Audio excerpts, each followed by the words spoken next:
Okay, students, Bismillah Rahman Rahim. So today's topic is about 21st century skills that are required for everyone to get success in 21st century. These skills have been grouped into different sort of group of skills basically. So we see first of all what is 21st century skills are. The term 21st century skills refers to a broad set of knowledge, skills, work habits, and character traits that are believed by the educators, school reformers, college professors or teachers, employers, and others to be critically important to success in today's world, particularly in collegiate programs and contemporary careers and workplace.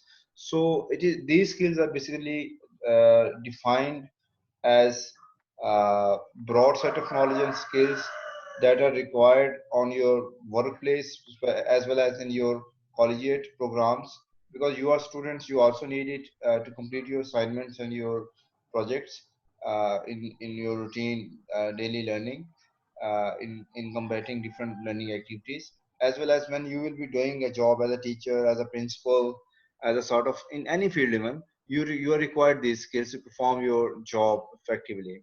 So these are group of skills that are focused to be required for everyone, and it is a core responsibility of education institutions to develop these skills among all kind of students, so what they may get success in their career, in their upcoming life. So here we see these basically 20 skill 21st century skills are related to three set of or group of skills. There are three areas: skills, knowledge, and attitudes. So we can compare these skills into these three areas, or we can confine these skills into these three areas. That skills related to skills particularly, and the required knowledge for competence, and attitude to do something, the inclination of something. So we see in 21st century, uh, here we are, what we are required. There are four pillars of a competency-based education. As we see, learning to do, that you can perform something with your hands, with your parts of body that are related to skills. Whatever you can do, whatever you can perform is related to skills. And for what we are required learning to do, to solve daily problems. For what purpose? To solve daily problems, that we have different problems on day-to-day basis. So we need to solve these problems on daily basis. Then we have learning to know, that is related to knowledge, that keep learning, that we are required knowledge, and we need to update knowledge, and we need to acquire new sort of information on daily basis. So we need to learn, and that is related to learning basically. Then we have learning to be. That is again one thing very important, that is related to ethically responsibility. It means that we should have some values or set of values that we believe to be very much helpful for passing our life, because we have to live with others, we need to regard them, we need to respect them, we need to love them, we need to care them. Similarly, we belong to environment, so we need to take care of environment and its aspects. So similarly, there are certain values to be followed everywhere, in every walk of life, in every piece of life, every corner of our life. So if we are not following these values, then there will be some kind of restlessness in the society, and on our part also we cannot feel ourselves more secure if we are not ethically good. So we need to be ethically very strong, so what other people may believe that person is really educated person, learned person, and he's a person with a good behavior, or she's a person with a good behavior. So we need to follow some ethical responsibility while we are living in the society, and we need to develop some kind of such faiths and beliefs for our lives.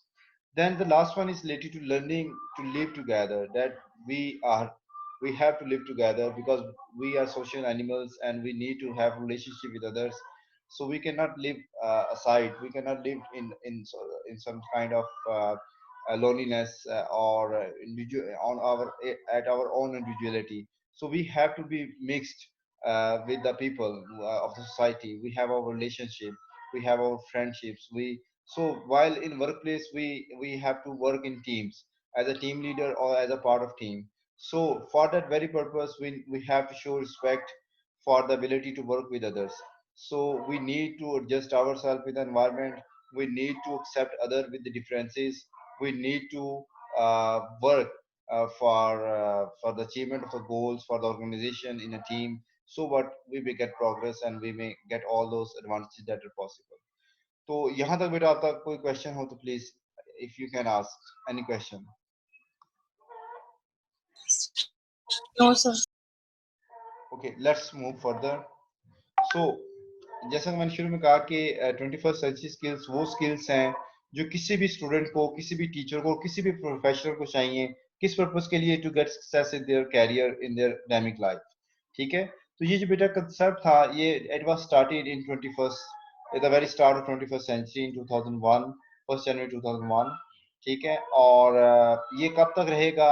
यह जारी बात है कि 22वीं सदी से पहले तक ये कंसेप्ट मौजूद रहेगा. हम रहे ना रहे, लेकिन ये कंसेप्ट जो है वो चलता रहेगा. ठीक है. The first century of the third millennium. चलें ये इसको हम आगे चलते हैं. Okay, what are the skills of 21st century skills?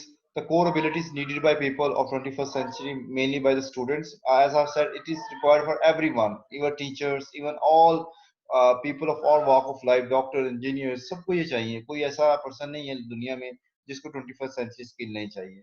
लेकिन एज अ टीचर हमें इस पे ज्यादा फोकस इसलिए करना है क्योंकि हमने बेटा इन चीजों को डेवलप करना है. हमें क्यों 21st century स्किल चाहिए एज अ टीचर? क्योंकि हमने अपने बच्चों में ये जो स्किल्स हैं इनकलकेट करनी है, डेवलप करनी है. So what our core focus कि हम इनको एक्वायर करें, इन पे फोकस करें और कल को फिर इन चीजों पे फोकस करें when we are teaching in the classroom. ठीक है. सो these skills covers a few aspects which are the learning and innovation skills, information media and technology skills, life and career skills.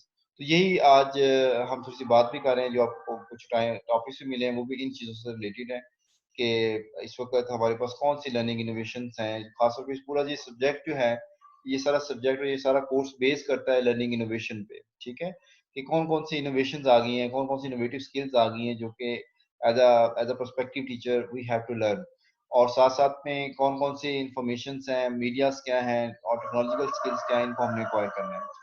और for the very purpose of life and career skills. तो इसको further हम देखते हैं. Learning and innovation skill, ये first group of 21st century skill है. इसके अंदर फर्दर सब स्किल्स हैं, सेट ऑफ स्किल्स हैं. तो इसको इसमें पूरा कुछ चीजें मेंशन की हैं और आप लोग ऑलरेडी इन चीजों को पढ़ भी रहे हैं. आई थिंक सो इनके कोर्सेज भी देख रहे हैं.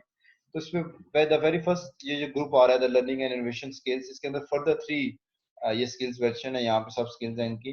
क्रिटिकल थिंकिंग और प्रॉब्लम सॉल्विंग. इसमें कोई आप में से कोई कमेंट करना चाहेगा? What is critical thinking?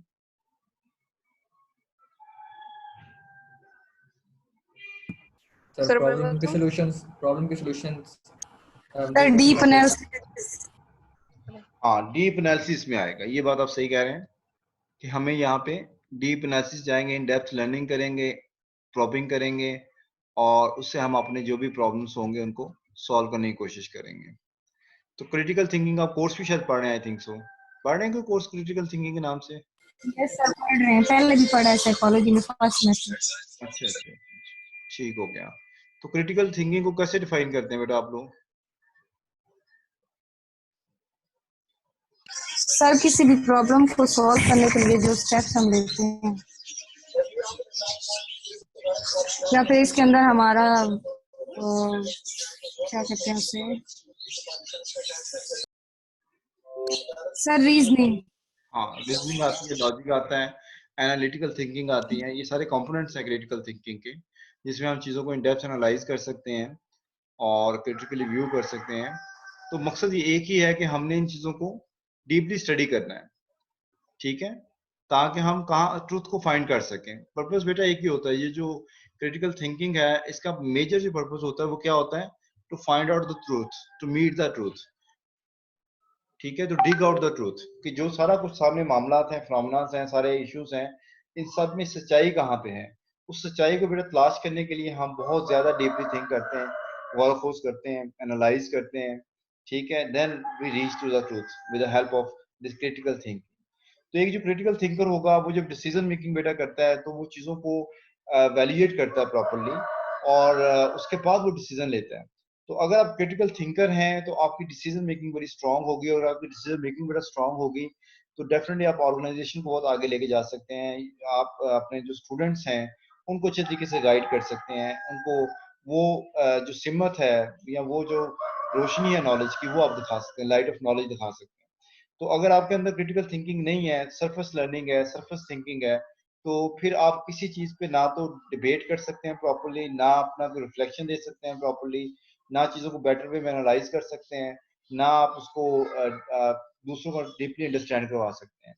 तो critical thinking is the foremost thing that should be a part of every teachers work of life, के आप जो भी डेली रूटीन वर्क कर रहे होते हैं तो आप क्रिटिकली चीज़ों को एनालाइज करें कि क्या जो मैं कर रहा हूँ या कर रही हूँ, क्या ये वाकई इसको फायदे भी हो रहे हैं या दूसरों के लिए कैसे ये बेनिफिशियल हो रहा है, और क्या जो मेरे ऑब्जेक्टिव्स हैं उनको क्रिटिकली देखें कि क्या वो अचीव हो रहे हैं कि नहीं हो रहे हैं, ठीक है।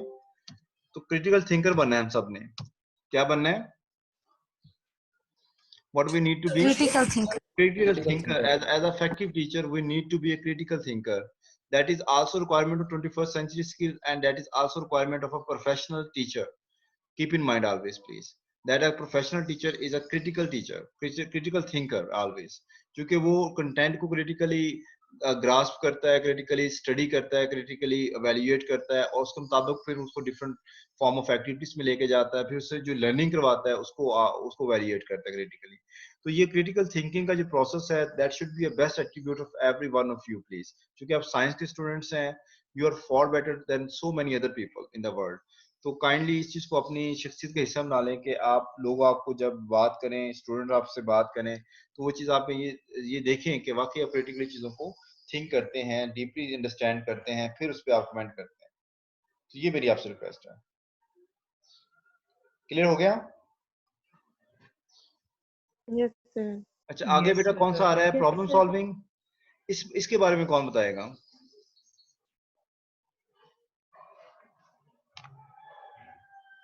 जी, प्रॉब्लम सॉल्विंग।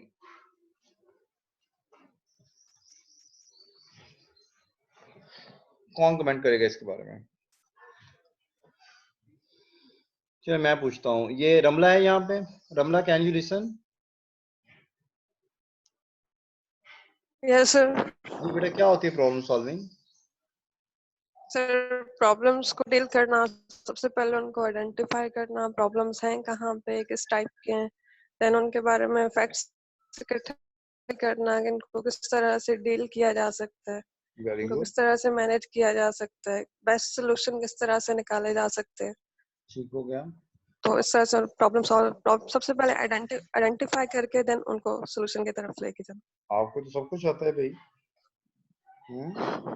सर मेरे माइक का इशू आ जाता है। नहीं, बहुत अच्छा आपने किया। तो बेटा हम प्रॉब्लम को डिफाइन कैसे करते हैं, किसी को आइडिया है? हाउ शुड वी सर एक डिफाइन द हमारी प्रॉब्लम? सर ऑब्जर्वेशन के थ्रू या हमें सोसाइटी में जो भी प्रॉब्लम होती है उसको देखते हैं। ठीक है।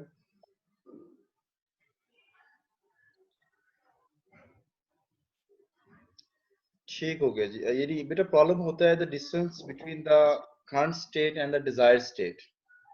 एक प्रॉब्लम को हम डिफाइन करते हैं that the problem is the difference between the current state and the desired state. ये मेरी बात फॉलो कर रहे हैं? Yes sir. ठीक है बेटा, इसको हम पे ये जो पोस्ट मॉडर्निज्म टॉपिक है ये हम उसको असाइन कर सकते हैं, ठीक है। तो जो इकला का टॉपिक है वो भी यही वाला है। ये अब तो ये तो क्लास नहीं का होता कि साथ कोई में। सी चीजें आप लोगों ने अगर न्यू टॉपिक है तो ऑब्वियसली उसको चलें, ओके जी। दूसरी बेटा इसकी डेफिनेशन ये है कि द हर्डल और the difficulty in doing something is called problem. दूसरी बेटा इसकी डेफिनेशन क्या है? The hurdle or the difficulty in doing something is called a problem. So through problem solving, we basically first of all identify the problem and then we try to resolve that difficulty or hindrance in the way of doing something. और इसी तरह से एक बेटा अगर हम problem solving के मद में जिसमें मैंने कहा कि it's a difference between two state, the current state and the desired state. मसलन एक पर्सन को प्यास लगी है तो to feel thirst is a problem कि उसे प्यास लगी है, तो वो चाहता क्या है, करंट स्टेट की है कि ही और शी इज थर्स्टी, तो वो वाटर चाहता है या कोई भी ड्रिंकिंग मटेरियल चाहता है, जिससे लिक्विड चाहता है जिससे उसका वो प्यास बुझा सके. तो वो जब उस लिक्विड तक पहुंच जाएगा, वो उसे इस्तेमाल कर लेगा, तो वो सॉल्व हो जाएगा. तो इसी तरह से जो बेटा प्रॉब्लम्स हैं आपके साइंस के, आपके सोशल साइंसेस के, आपके मैथमेटिक्स के, आपके बायोलॉजी के, फिजिक्स के, तो उनको आइडेंटिफाई किया जाता है, फिर उनको फिर थ्रू साइंटिफिक प्रोसीजर हम उनको सॉल्व कर पाते हैं, ताकि हम उसके लिए कोई उसको कंक्लूड कर सकें कि how can we resolve this sort of problem. ठीक है. तो बेटा जो रिसर्च की जाती है वो भी इसी पर्पज के लिए की जाती है कि हम एक टॉपिक को पॉन्डर करते हैं, सोचते हैं, और उसके बाद एक प्रॉपर प्रोसीजर से डाटा कलेक्शन करके हम उसके लिए उस कंक्लूजन तक जाते हैं और रिकमेंडेशंस देते हैं कि how it can be resolve. Okay, the second one is about make judgments and decisions. इस पे कौन कमेंट करेगा?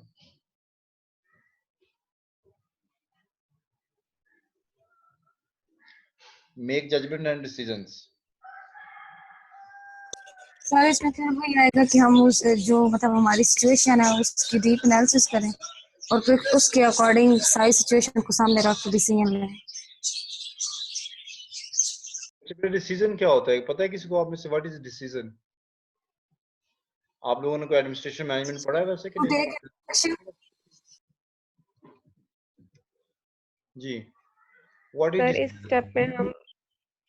सर इस स्टेप में हम ब्रेनस्टॉर्मिंग करेंगे. हाँ, ब्रेनस्टॉर्मिंग करते हैं, डेफिनेटली करते हैं जी. डिफरेंट आइडियाज लेंगे, उसमें से फिर जजमेंट करेंगे कि किस आइडिया को रखना है. ठीक है, ठीक हो गया.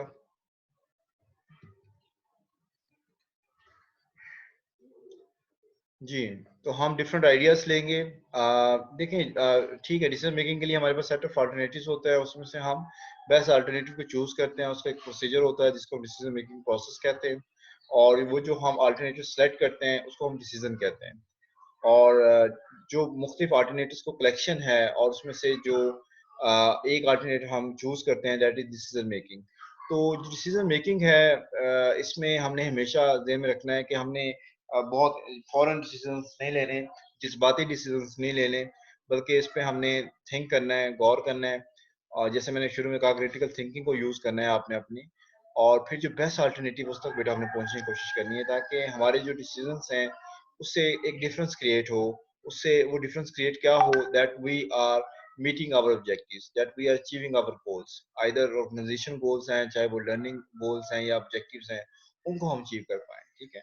तो make good decisions and good judgments while taking much time, considerable time, and after having a lot of considerations, then make a decisions about anything. ठीक है. लेकिन अभी आपने मुझे टॉपिक्स दिए हैं, मैंने फॉरन डिसीजन नहीं लिया, जिन पे मैं थोड़ा सा ले सकता था थोड़ा मैंने लिया है, लेकिन अभी मैंने आपसे टाइम ले लिया. तो क्या आप किस मकसद के लिए लिया है? To make judgments. तो मैं अपनी जजमेंट्स के लिए उसको गौर करूं, सोचूं, और उसके बाद आपसे वो जजमेंट अपनी शेयर करूं. Is it clear now? Yes sir. Okay बेटा, सॉल्व प्रॉब्लम्स जी. इसमें कमेंट करेगा आप में से कोई? सर जो हमें हम लोग प्रॉब्लम को फेस कर रहे हैं उनको पहले आइडेंटिफाई करना, ये जो हमने ऑब्जर्व प्रॉब्लम सॉल्विंग करना, वाली बात की देन थी ना, उनको ये सॉल्व करना. बेसिकली एक स्किल है, प्रॉब्लम सॉल्विंग स्किल है, जिससे हम अपने प्रॉब्लम्स को सॉल्व कर सकते हैं.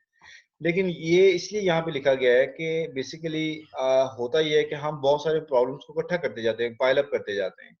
तो वो जो एक पाइल बन जाता है, बहुत बड़ा ढेर बन जाता है प्रॉब्लम्स का, फिर हमारे लिए स्ट्रेस क्रिएट करता है, डिप्रेशन क्रिएट करता है.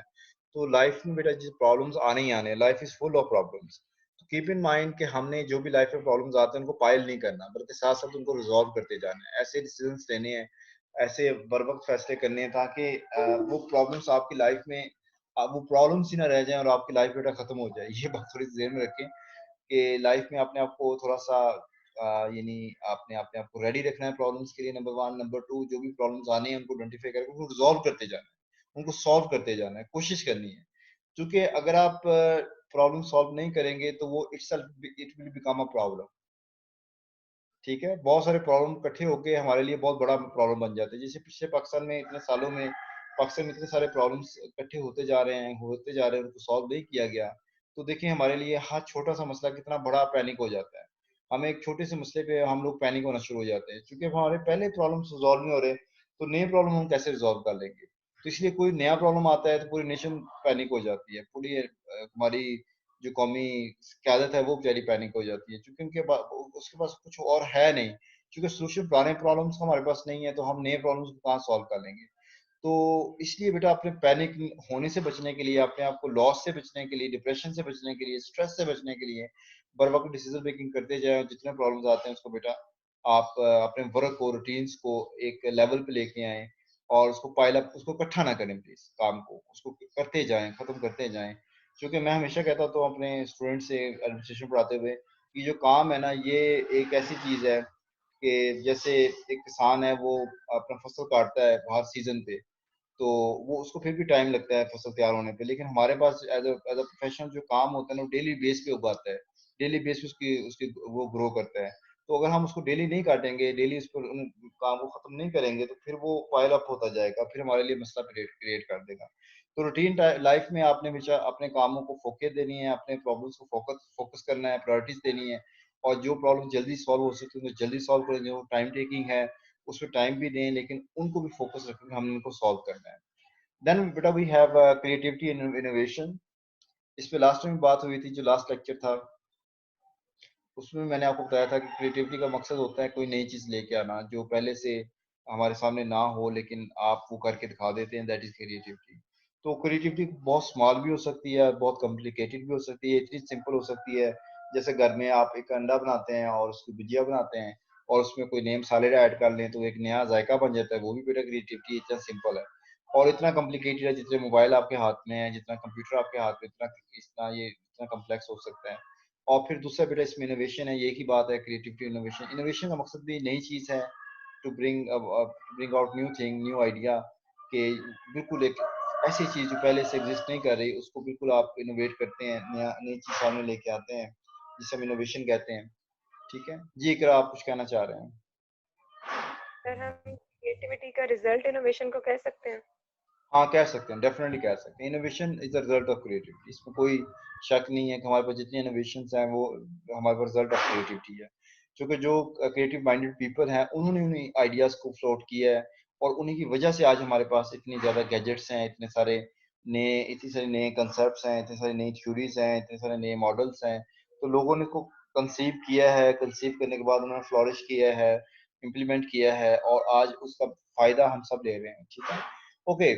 दूसरी इसी में फिर बात हो रही है, think creatively as a teacher, as a person life में बेटा हमेशा बिलीव करें कि आप थोड़ा सा डिफरेंट सोचें। और ये नहीं देखें, हमारे पास इस वक्त सबसे बड़ा इशू पता बेटा क्या आ रहा है कि हमारे क्रिएटिविटी जीरो हो गई है। इस चीज़ से आप एग्री करते हैं कि नहीं करते मुझे नहीं पता, लेकिन व्हाट इज योर कमेंट कि हमारी क्रिएटिविटी जीरो हुई है कि नहीं? लेकिन मुझे ऐसा लगता है कि हमारी जो थिंकिंग एबिलिटी है वो बहुत कम होती जा रही है, क्रिएटिविटी बहुत कम होती जा रही है। उसकी रीज़न ये है कि हम थिंक नहीं कर रहे क्रिएटिव। उसकी सिर्फ एक ही रीज़न है कि हमारा फोकस थिंकिंग नहीं है, यानी क्रिएटिव थिंकिंग नहीं है। तो हम क्या करते हैं कि एक काम हुआ है उसी को कॉपी पेस्ट कर लेते हैं। यानी अपनी तरफ से कुछ नया करने की, नई बात कहने की, लिखने की हम कोशिश नहीं करते, बयान करने की कोशिश नहीं करते, सोचने की कोशिश नहीं करते। तो थिंक क्रिएटिवली जो है इट मैटर्स अ लॉट। अगर हम बेटा थिंक नहीं करेंगे तो एज़ अ नेशन हम पीछे रह जाएँगे। और अगर हम स्टूडेंट्स के अंदर ये एबिलिटी नहीं रखेंगे, तो डेफ़िनेटली वो फिर पूरी ज़िंदगी जो है वो थिंक नहीं कर पाएगा, या उसके अंदर ये बहुत बड़ी फ्लॉ रह जाएगा, बहुत बड़ी वीकनेस रह जाएगी कि उसके अंदर क्रिएटिव थिंकिंग नहीं है। तो इस चीज़ को प्रोड्यूस करने के लिए ये एक बहुत बड़ी एबिलिटी है, थिंक क्रिएटिवली।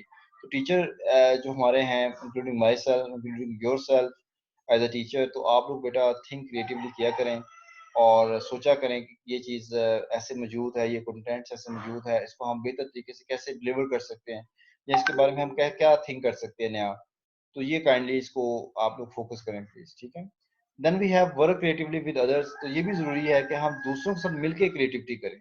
तो हमारा सबसे बड़ा इश्यू ये मुझे लगता है समटाइम कि मुझे 12-13 साल हो गए हैं प्रोफेशनल लाइफ में, कि जो प्रोफेशनल जेलसी है, एक वो बहुत बड़ा मैटर है हमारी लाइफ में।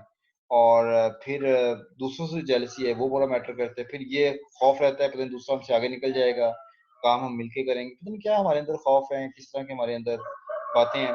तो लेकिन ये सारी खत्म होनी चाहिए, हमें बड़ा फ्री माइंडेड होकर दूसरों के साथ मिलकर काम करना चाहिए, अल्लाह ताला पे यकीन करना चाहिए, और अपना जो भी काम आप बेहतर तरीके से बेहतर अंदाज से आप कर सकते हैं उसको आप उन आइडियाज़ को फ्लोरिश करें, ग्रुप में, टीम में, अपने डिपार्टमेंट्स में, अपने अपने जहाँ पर भी आपकी जॉब है वहाँ पे, तो नई बातों को सामने लेके आए। Then we have communication and collaboration, ये तो मेरे ख्याल में आप ज़्यादा बेहतर मुझसे बेहतर जानते हैं। तो कम्युनिकेट करना दूसरों के साथ, कोलैबोरेट करना, इन ग्रुप वर्क में आप कोलैबोरेशन करते हैं, कोऑपरेशन करते हैं, ठीक है? तो आप दूसरों के साथ मिलके चलते हैं और दूसरों के साथ मिलके ऑब्जेक्टिव्स को अचीव करते हैं।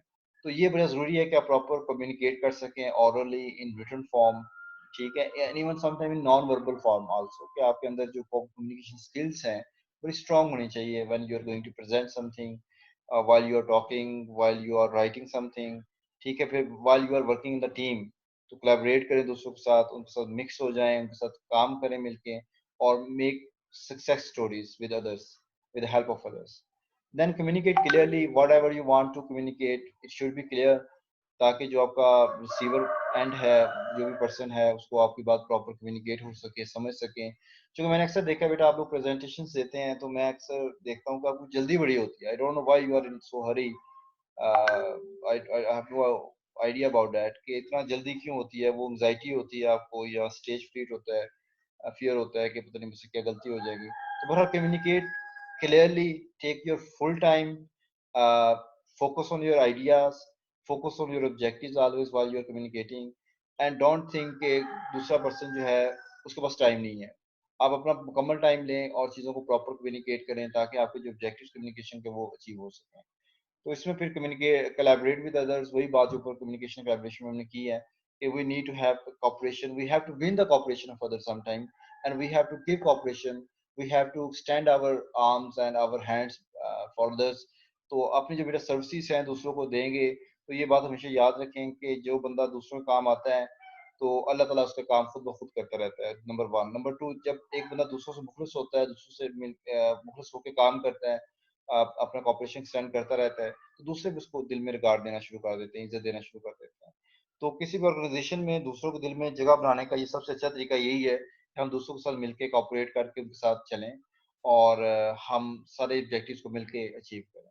तो अच्छी बेटा जो ऑर्गेनाइजेशन होती हैं, उसमें अच्छे जो पर्सनल होते हैं, अच्छे लोग होते हैं, वो ऐसे ही टीम वर्क करते हैं और ऑर्गेनाइजेशन को कहीं से कहीं ले जाते हैं। Okay, the second set of skills related to information media and technology skills. इसमें हम आ जाते हैं, टाइम इज शॉर्ट, क्योंकि आपका टाइम भी थोड़ा 20 मिनट्स रहते हैं शायद। तो इंफॉर्मेशन मीडिया एंड टेक्नोलॉजी के रिलेटेड हमारे पास सबसे पहले है इंफॉर्मेशन लिटरेसी। इस पर भी हम पहले बात कर चुके हैं, इसको डिफाइन भी कर चुके हैं लास्ट लेक्चर्स में। तो किसको याद इंफॉर्मेशन लिटरेसी क्या होती है? जैसे हम टेक्नोलॉजी लिटरेसी को भी डिफाइन किया था, याद है किसी को? सर इसको हम कह सकते हैं कि understanding of the facts, figures, statistics and data. ठीक है, तो आपके बेसिकली ये इंफॉर्मेशन, ये लिटरेसी है, you have this basic skill, how to find the information, how to reach the information. ठीक है, आपके अंदर ये एग्जैक्ट ये नॉलेज है आपके पास कि आप इंफॉर्मेशन को एक्वायर कैसे करना है, कौन कौन से सोर्सेज ऑफ इंफॉर्मेशन है, ऑथेंटिसिटी ऑफ इंफॉर्मेशन क्या है। तो इस चीज के बारे में जिन पर्सन को नॉलेज है, that is related information literacy. Second है बेटा एक्सेस एंड एवेल्यूएट इंफॉर्मेशन। जी, इस पे क्या कमेंट करेंगे? इसमें मेमुना है इधर?